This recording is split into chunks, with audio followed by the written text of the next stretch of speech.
Hello guys, Sherin വ്ളോഗ്സിലെ പുതിയൊരു വീഡിയോയിലേക്ക് എല്ലാവർക്കും സ്വാഗതം.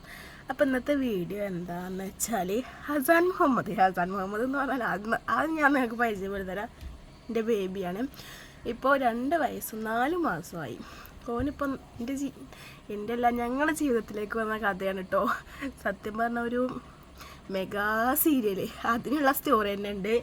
അപ്പോൾ എന്താ പറഞ്ഞു തുടങ്ങാലേ. നവംബർ 20 ജനിച്ചത്. നവംബർ 20 2022 ഞങ്ങളെ മാരേജ്. 2022 കഴിഞ്ഞ് 2 മന്ത് ആയപ്പോൾ ഞാൻ പ്രഗ്നൻ്റായി. സ്വാഭാവികമായിട്ടും പ്രഗ്നൻ്റായി. ആയൊരു 7 മന്ത് വരെ എനിക്കൊരു കുഴപ്പമില്ലേനു. അങ്ങനെ പറയുമ്പോൾ ഞാൻ എക്സ്പെക്റ്റേഷൻ ചെയ്തിന് പ്രഗ്നൻസി ഇങ്ങനെയൊന്നല്ല കേട്ടോ. എനിക്ക് ഛർദി ഒന്നുമില്ലായിരുന്നു. എല്ലാവരും പറയുമ്പോൾ അതെൻ്റെ ഭാഗ്യമാണെന്ന് പറയും. പക്ഷേ എല്ലാവരും ഛർദിക്കുമല്ലോ, അന്ന് അത്ര പ്രായമുള്ളൂ. പിന്നെ എനിക്ക് 18 വയസ്സായപ്പോൾ കേട്ടോ എൻ്റെ കല്യാണം കഴിഞ്ഞത്. അതൊന്നും വലിയ സീനില്ല. പിന്നെ 7 മന്ത് പ്രഗ്നൻസിയിൽ ഞാൻ ഡോക്ടറെ കാണിക്കാൻ പോയപ്പോൾ എനിക്ക് ഓൾറെഡി ഈ പ്രഗ്നൻ്റ് ആയ സമയത്ത് പ്രഷർ ഉണ്ട് കേട്ടോ, BP ഉണ്ട്. അപ്പോൾ BP അന്ന് നല്ല കൂടുതലായിരുന്നു. 180-90 അങ്ങനെ എന്തോ ഉണ്ട് കൂടുതലായിട്ട്. ഡോക്ടർ പറഞ്ഞു, അന്ന് ഞാൻ നിലമ്പൂരെ കാണിച്ചിരുന്നത്. വീട് അറിയാലോ, ഇക്കാടെ വീട് വണ്ടൂർ, എൻ്റെ വീട് നിലമ്പൂർ പോത്തില്ല ഭാഗത്താണ്. അപ്പോൾ വേഗം മഞ്ചേരിക്ക് എഴുതി തന്നു. ഞങ്ങൾ പോയി. അന്നോണ്ട് 7 മന്ത് ആയിട്ടുള്ളൂ. 7 മന്ത് പ്രഗ്നൻസി ആണല്ലോ.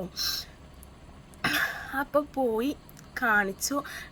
ഡോക്ടർ ചിലപ്പം തെറ്റൊക്കെ വന്നേക്കാട്ടോ. ഡോക്ടർ അഡ്മിറ്റ് ആവാൻ പറഞ്ഞു. ഞാൻ വിചാരിച്ചു സ്വാഭാവികമായിട്ട് നമ്മൾ ഓൾറെഡി വാർഡിലാണല്ലോ അഡ്മിറ്റ് ആകാമല്ല. എന്തെങ്കിലും ലേബർ റൂമിൽ കൊണ്ടുപോയി ആകെ സീനായിരുന്നു. ഭയങ്കര കരച്ചില്. എല്ലാവരും വിചാരിച്ചു ഞാൻ വേദനകളാക്കി വന്ന് കിടന്നു. പക്ഷെ അല്ല, ലേബർ റൂമിൽ ഞാൻ വിചാരിച്ചത് എല്ലാവരും പോരും. അന്ന് അത്ര ഒരു ബുദ്ധിയെ വെച്ചിട്ടുള്ളൂ കേട്ടോ. ഞാൻ ഭയങ്കര കരച്ചിൽ. എന്നിട്ട് എൻ്റെ കരച്ചിലോണ്ടാണെന്ന് തോന്നുന്നു BP കൂടില്ലാതെ കുറയണേ ഇല്ല. അങ്ങനെ 3 ദിവസം ലേബർ റൂമിൽ കടന്നു. പ്രഷർ BP ഉണ്ട് കടന്ന്. പിന്നെ ഒരു 4-ാമത്തെ ദിവസമായപ്പോൾ എനിക്ക് BP കുറഞ്ഞ് വാടകയ്ക്കാക്കി. അങ്ങനെ വാടകയ്ക്കാക്കി അവിടെ 2 ദിവസം നിന്നുങ്ങാണ്ട് പിന്നെ ഒരു ജൂലൈ ഇപ്പോൾ ഒരു 17-18 ആയപ്പോൾ എന്നോട് വരാൻ പറഞ്ഞു. ഡോക്ടറെ കാണിക്കാൻ വരാൻ പറഞ്ഞു. അപ്പം അന്ന് പോയപ്പോൾ എനിക്ക് BP ഹൈ തന്നെ. എനിക്ക് ഡോക്ടറെ കണ്ടാൽ BP ഹൈ ആകും. മഞ്ചേരിക്കാണ് കാണിക്കാൻ പറഞ്ഞത്. ഡോക്ടറെ കണ്ടാൽ ഞാൻ പറഞ്ഞ മാതിരി BP ഹൈ ആണ്. അപ്പോഴും BP ഹൈ. അപ്പോൾ എന്താ അന്ന് എൻ്റെ ഫ്രണ്ടിൻ്റെ അല്ല, എൻ്റെ കസിൻ്റെ എൻഗേജ്മെൻറ്റാണ്. എൻ്റെ ഒരു കസിൻ്റെ എൻഗേജ്മെൻറ്റിൻ്റെ അന്നാണ് കേട്ടോ ഇവനെ പ്രഗ്നൻ്റ് ആണെന്ന് അറിഞ്ഞത്. വേറൊരു കസിൻ്റെ എൻഗേജ്മെൻറ്റിൻ്റെ അന്നാണ് ഇവനെ പ്രസവിക്കുന്നത്. അപ്പം അതൊന്നും എനിക്ക് കൂടാൻ പറ്റില്ല. അന്ന് വലിയ സീനില്ല. അങ്ങനെ അന്നും അഡ്മിറ്റാക്കി. BP കുറയണില്ല. ഇത് 3 ദിവസമായിട്ടും കുറയണില്ല. അപ്പോൾ പിന്നെ അപ്പോഴും ഞാൻ ഭയങ്കര കരച്ചിലാണ് കേട്ടോ. ഞാൻ കരയും. അപ്പോൾ ഡോക്ടർമാർ എന്നോട് പറയും, കരയിലെ ഷിഫ്റ്റിന് കുട്ടീൻ്റെ ഹാർട്ട് ബീറ്റ് കുറയാണ് ഞാൻ കരയുമ്പോൾ. അന്ന് പിന്നെ എനിക്കൊരു പ്രത്യേക പരിഗണന കേട്ടോ. എല്ലാവർക്കും പരിഗണന ഇല്ല എന്നല്ല, എന്നാലും 18 വയസ്സല്ലേ ആയിട്ടുള്ളൂ. 18 വയസ്സ് കഴിഞ്ഞ് 19 വയസ്സൊക്കെ ചാടിയിട്ടുള്ളൂ. അങ്ങനെ എന്താണ് കേട്ടോ. എന്നിട്ട് ഞാൻ ഭയങ്കര കരച്ചിലാണ്. അങ്ങനെ ജൂലൈ 22 ഒരു രാത്രിയൊക്കെ ആയപ്പോൾ എനിക്ക് മനസ്സിലായി BP കുറയുന്ന ലക്ഷണമല്ല. അപ്പോൾ പിന്നെ എനിക്ക് മരുന്ന് വെച്ചിട്ടോ. എന്തായാലും ഡെലിവറി ആവാനായി. മരുന്ന് വെച്ച് അപ്പോഴൊന്നും എനിക്ക് വേദനയില്ല. അപ്പോൾ ഡോക്ടർമാർ എന്നോട് ഇങ്ങനെ പറയുന്നുണ്ട്, ഉറങ്ങിക്കോ. അപ്പോൾ വേറെ ഡോക്ടർ എന്നോട് വന്ന് പറഞ്ഞു, എന്താ മോളെ ഉറങ്ങിയില്ലേന്ന് ചോദിച്ച്. അപ്പോൾ അമ്മറമ്പരൊക്കെ കരയാണ് ഞാനിങ്ങനെ ഉറങ്ങുകയെന്ന് പറഞ്ഞേ. അപ്പം ആ ഡോക്ടർ പറഞ്ഞു എന്ന് പറഞ്ഞാൽ ചിരിച്ചിട്ട് പോയി. പിന്നെ 22 ഒരു രാത്രി ഒരു 1 മണിയൊക്കെ ആയപ്പോൾ ഭയങ്കര വേദന കേട്ടോ. എന്നിട്ട് എനിക്ക് അതിൻ്റെ ഉള്ളിൽ നിന്നിട്ട് ആകെ ഇടങ്ങാറാകുമ്പോൾ കരച്ചില്ലേ, BP കൂടുകയും ചെയ്യുക. അപ്പോൾ എൻ്റെ അസിസ്റ്റൻറ്റിനോട് പറഞ്ഞു, ഞാൻ എൻ്റെ അമ്മച്ചിനെ കാണാനൊന്ന് പോട്ടെ എന്നൊക്കെ പറഞ്ഞാൽ ഞങ്ങൾ വിചാരിച്ചു ഞാൻ അത്ര കൊഞ്ചി എന്താന്ന്. ഓൾറെഡി എൻ്റെ സംസാരം എങ്ങനെയാണ് കേട്ടോ. അപ്പോൾ പിന്നെ ബാക്കി പറയാം. ഞാൻ എൻ്റെ ഉമ്മാനെ പോയി കണ്ടു. ഇമ്മയും റിലേറ്റീവ്സൊക്കെ ഉണ്ടാവുമല്ലോ. ഞാൻ ഭയങ്കര കരച്ചിൽ. ഓരിങ്ങനെ പറയാണ് ഇരിക്കല്ലേ, നടക്കാൻ പാടില്ല, അതാണ് ഇതാണ്. അങ്ങനെ എൻ്റെ ഹസ്ബൻഡിൻ്റെ അടുത്തേക്ക് വന്നു. എൻ്റെ കാട്ടിലും പേടിയാണ് അതിന്. എന്നിട്ട് എൻ്റെ കരച്ചിലണ്ടിട്ട് ലേബർ റൂമിൽ നിന്ന് എങ്ങനെയോ ചാടി പുറത്തിറങ്ങി എന്നെ പിന്നെ ലേബർ റൂമിൽ തന്നെ കൊണ്ടാക്കി. എന്തായിരിക്കും അവസ്ഥ. അങ്ങനെ അന്ന് രാത്രി വേദന ഫുള്ള് ഞാൻ അനുഭവിച്ചു കേട്ടോ. പക്ഷെ എനിക്ക് ഒരാളെ എടുത്തുണ്ടെങ്കിൽ എനിക്ക് അത്ര സീനില്ല. അത് ഒറ്റയ്ക്കായതുകൊണ്ട് ഭയങ്കര സീനായിരുന്നു. ഒറ്റയ്ക്ക് ഞാൻ ഒറ്റയ്ക്ക് നല്ല അങ്ങനെയല്ല. ലേബർ റൂമിൽ വേറെ എല്ലാവരൊക്കെ ഉണ്ടാവും, വേറെ കരച്ചിലതൊക്കെ ഉണ്ട്. അതൊക്കെ ഒരു ഭാഗത്ത് കൂടെ നടക്കുന്നുണ്ട്. അങ്ങനെ 23-ാം തീയതി രാവിലെ ആയി, വേദന കൂടി. അപ്പം ഓൾറെഡി ഞാൻ അതിൻ്റെ ഡീറ്റെയിൽസ് ഒന്നും കൂടുതലായിട്ട് പറയുന്നില്ല.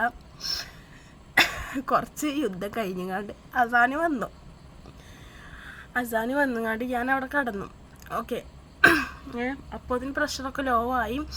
പിന്നെ ഒരു ദിവസം തന്നെ അവിടെ കടത്തി, ലേബർ റൂം കടത്തി. ഇനി പ്രഷർ കൊണ്ടോ നോക്കണമല്ലോ. ലേബർ റൂം കടത്തി.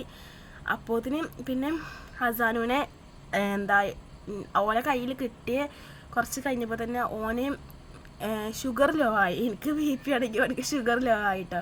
ഷുഗർ ലോ ആയിട്ട് ഓനെ ICU കൊണ്ടുപോയിക്കണം. പിന്നെ വലിയ സീനൊന്നുമില്ല.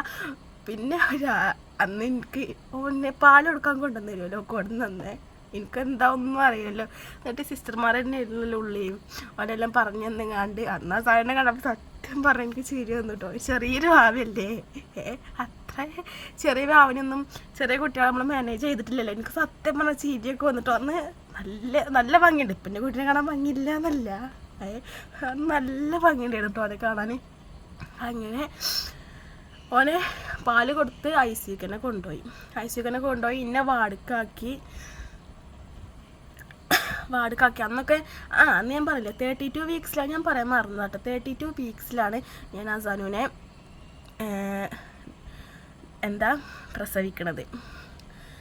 പ്രസവിച്ച്. അപ്പോൾ ഇവനിങ്ങനെ ഉറങ്ങല്ലേ, 8 മന്ത് ബേബി അല്ലേ, ഭയങ്കര ഉറക്കട്ടോ. ഇവനാരും കാണാൻ വന്നാലും ഇവൻ ഉറങ്ങിയിരിക്കാനോ, ഒരു മനുഷ്യനോ നോക്കൂല, അവന് ഭയങ്കര ഉറക്കം. അങ്ങനെ ഞങ്ങൾ വീട്ടിലെത്തിയിട്ടും പിന്നെ ഉറങ്ങാണ്. വീട്ടിലെത്തിയിട്ടാണ് ഈ പോസ്റ്റ്മോർട്ടം ഡിപ്രഷന് എന്താന്ന് അന്നൊന്നും അത്രക്കില്ല ഞാൻ അറിഞ്ഞത്. രാവിലെ എണീറ്റില്ല കുളി തെറ്റിപ്പോവാണ്. രാവിലെ എണീറ്റില്ല കുളി. പിന്നെന്താ കുറേ എന്തൊക്കെ മരുന്നൊക്കെ കുടിക്കണമല്ലോ അത്. പിന്നെ തടി വെക്കാൻ കഷ്ടപ്പെടുമായിരിക്കുമല്ലോ നമ്മളെ വീട്ടുകാർ. 90 തടി വെക്കണമല്ലോ. എത്ര തിന്നാലും ഞാൻ തടി വെക്കൂല. വരുന്നവരൊക്കെ പറയും എന്തെങ്ങനെ ഉണങ്ങി പോണത്. പക്ഷേ അതിനും വേണ്ടി ഞാൻ ഇപ്പം കളിക്കാൻ കണ്ടിട്ടില്ലല്ലോ. നല്ല തടി വെച്ചു. അപ്പോൾ പിന്നെ ബാക്കിയുള്ള കാര്യത്തിൽ നമുക്ക് കിടക്കാം. അങ്ങനെ വീട്ടിലെത്തി. ഉമ്മാക്കും ഉപ്പാക്കും ആദ്യമായിട്ടുണ്ടായ പേരക്കുട്ടിയാണ്. എനിക്ക് 2 അനിയന്മാരാണ്. ഇവർ ഉറങ്ങുന്നില്ല കേട്ടോ. അസാൻ ഉറങ്ങാത്തതുകൊണ്ടല്ല, കരയണോണ്ടല്ല. അസാൻ ഭയങ്കര ഉറക്കമാണ്. അപ്പോൾ ഡോക്ടർ പറഞ്ഞിരുന്നു ഇടയ്ക്കിടയ്ക്ക് ഇവന് പാൽ കൊടുക്കാൻ. ഇവന് ഷുഗർ കുറഞ്ഞുകൊണ്ട് ഇടയ്ക്കിടയ്ക്ക് പാൽ കൊടുക്കണം എന്ന് പറഞ്ഞിരുന്നു. അപ്പോൾ ഇവരുറങ്ങൂല, ഇന്ന ഉറങ്ങാൻ അയക്കൂല. എന്നിട്ട് ഞാൻ നീച്ചുമ്പം ചായ കുടിച്ചാൽ ഉറക്കം വരൂല എന്നൊക്കെ പറയുമല്ലോ. ഇമ്മ ചായ ഉണ്ടാക്കി തരും. ഞാനത് നല്ലോണം കുടിച്ചും കിടന്നുറങ്ങും. എന്നിട്ട് ഇമ്മ എന്നോട് രാവിലെ ആയാൽ ഓട്ടോമാറ്റിക്കലി കുത്തി എണീപ്പിച്ചും. പിന്നെന്താ കോയമ്പ് വയ്ക്കുക കുളി എന്നൊക്കെ പറഞ്ഞങ്ങാണ്ട് വലിയ സീനായിരുന്നു. എനിക്ക് കരച്ചിൽ, ഞാൻ കുറേ കരഞ്ഞിരിക്കണം കേട്ടോ.